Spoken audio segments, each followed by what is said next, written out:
Good morning, everyone. We're glad you stopped by Engineering Hour, where we maximize efficiency by playing our commercials at the same time as our broadcast. Just kidding. Engineering Hour is sponsored by UMBC, and it is always a full hour of uninterrupted intellectual stimulation. Our show is hosted by Elisa Sampson, Emily Sharfus, and Abdullah Hamshawi. Special thanks to Professor Cassiano for producing our podcast. Today, we have a very special treat for you. We're bringing back our annual broadcast, Thermo Time. We got a letter last week from a professed fellow engineer, which I'd like to read to you now. Engineering Hour. I have to add a cooling system to my plant. My refrigerant is tetrafluoroethane, which evaporates at 20 degrees Fahrenheit and condenses at 80 degrees. I have an evaporator that operates with a heat load of 2,000 BTU per second and a compressor that is 75% efficient. Please let me know what kind of cycle I should use and how much power the compressor will require. Thanks, Confused in Cleveland. Not to worry, Confused in Cleveland. Our team will help you find an answer. So let's start with what we know. We know it's a refrigeration cycle, the identity of the fluid, the evaporator, heat load, and the compressor efficiency. We need to decide how to set up the cycle schematic and calculate the flow rate of the system before we can start talking about the power requirements. Okay, let's set up a plan of attack. First, we're going to investigate 12 equations of state to possibly use to evaluate the system. We will determine which equations of state are applicable, and eventually we will narrow it down to just one. Next, we'll propose two different cycle schematic possibilities. We'll compare the classical refrigerant cycle to a countercurrent heat exchanger cycle. Third, we'll select a virtual modeling environment into which we can simulate our problem and quickly calculate results for the different equations of state that we feel are applicable. Finally, using our models, we will determine the power output for the compressor for both cycles for each of our equations of state. Once we have all of this information, we will be able to compare the modeled results to experimental results and give you the best cycle option and the equation state for your system. But before we do anything, we will need to do some research.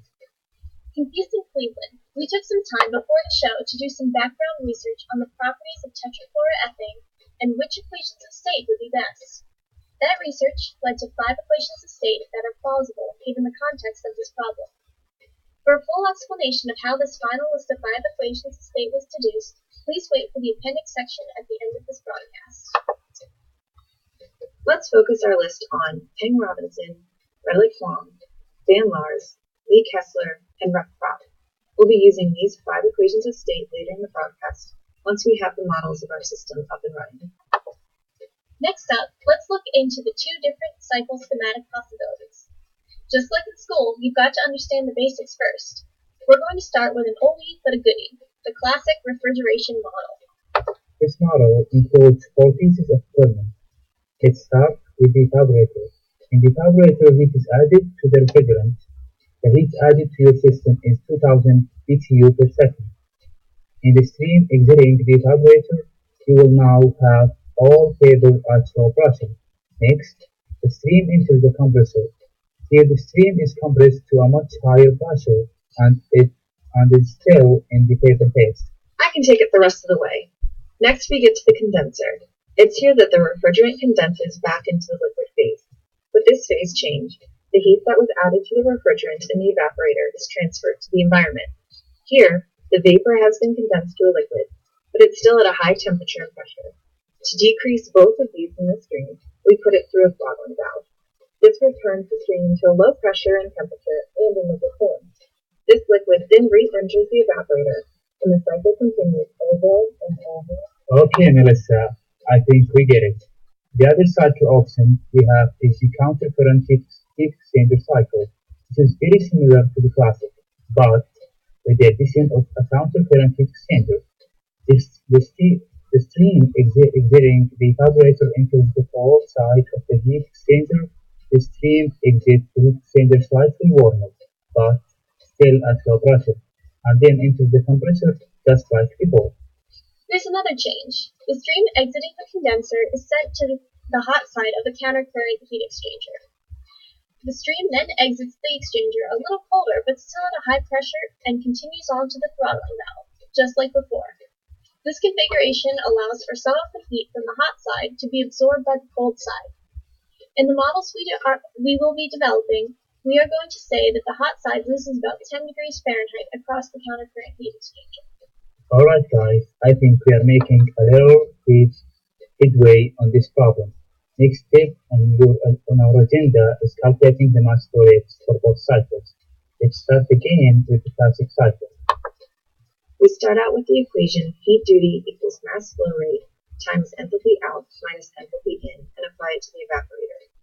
We know the heat duty as well as the enthalpy out and enthalpy in from thermodynamic properties of the throttle valve.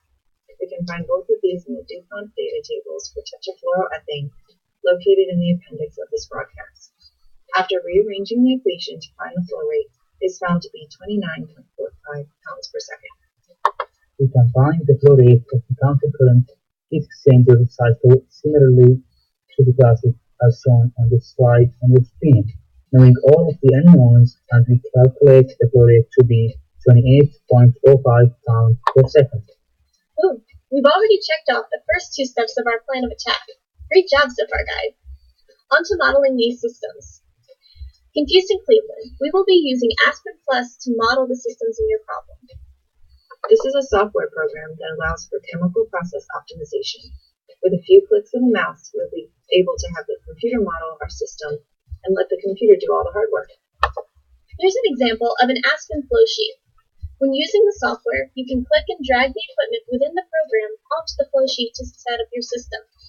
Then, by filling in the known information for each stream and piece of equipment, you can run the flow sheet and Aspen will do all the hard work by calculating heat, enthalpies, work, etc.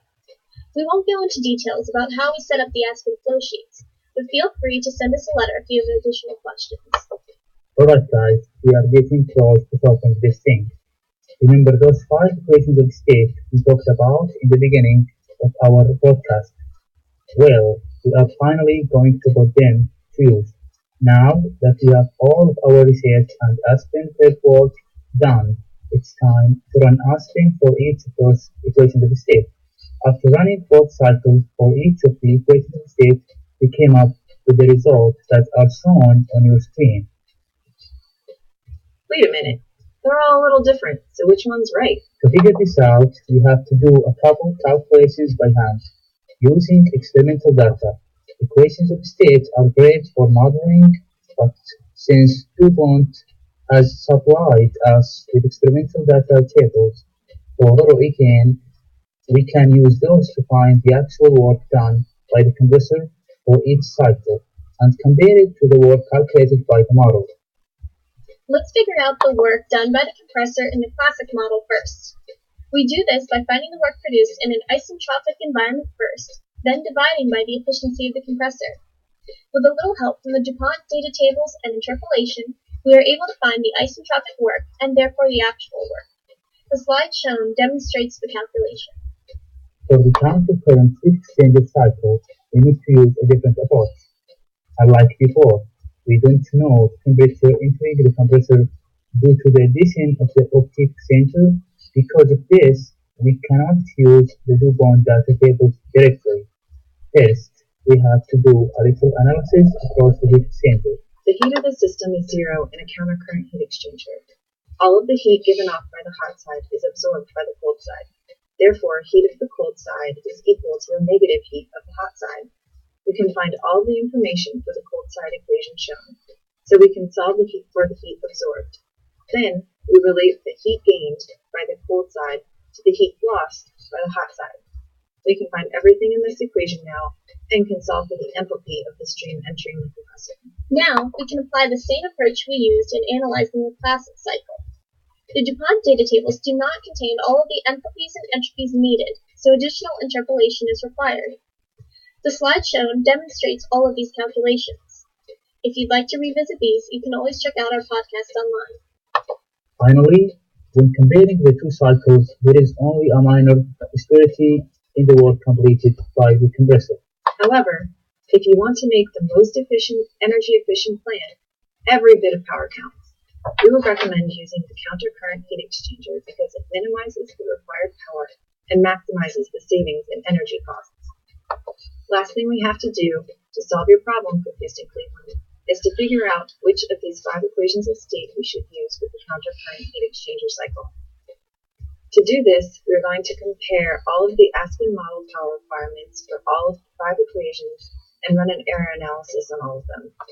The one with the lowest error and fits the model the best should be it. I have made up a table that has our 5 equations of state and the error associated with the model power compared to the data. It looks to me that Pink-Robinson error is slightly lower than that top. So is Pink-Robinson the answer? Well, let's make sure that all of the modeled streams look like they should before we jump to any conclusions. We should also first review the properties of each of these 2 equations of state, just to ensure that we're using the right one. Looking at the temperatures of the modeled streams and what we should expect, it looks like rough prop is the better fit. The Peng-Robinson model shows that the temperature leaving the evaporator is less than that entering. This temperature should remain constant, so it doesn't look like it's as good of a fit as we thought. The rough prop model's stream temperatures look right to me. While you guys were checking on the model stream temperature, I went back into the research we did in the beginning of the broadcast and looked at both Pink-Robinson and F-prop. While Pink-Robinson is applicable to paper liquid equilibrium system like the one we have, F-prop makes more sense to use to me. F-prop was developed by NIST specifically for industrial fluids, including refrigerants. I think we can conclude that rough prop is the best fit based on the power error calculation, the model's stream temperatures, and the properties of the equations of state. So, confused in Cleveland? To answer your question, we would recommend using the countercurrent heat exchanger cycle schematic when modeling the process in Aspen using the RIFPROB database. We can conclude that the compressor will require 553 horsepower. We hope we answered all of your questions, Confused in Cleveland, and thank you for joining us for this year's edition of Thermo Time. Next up, a word from our sponsors.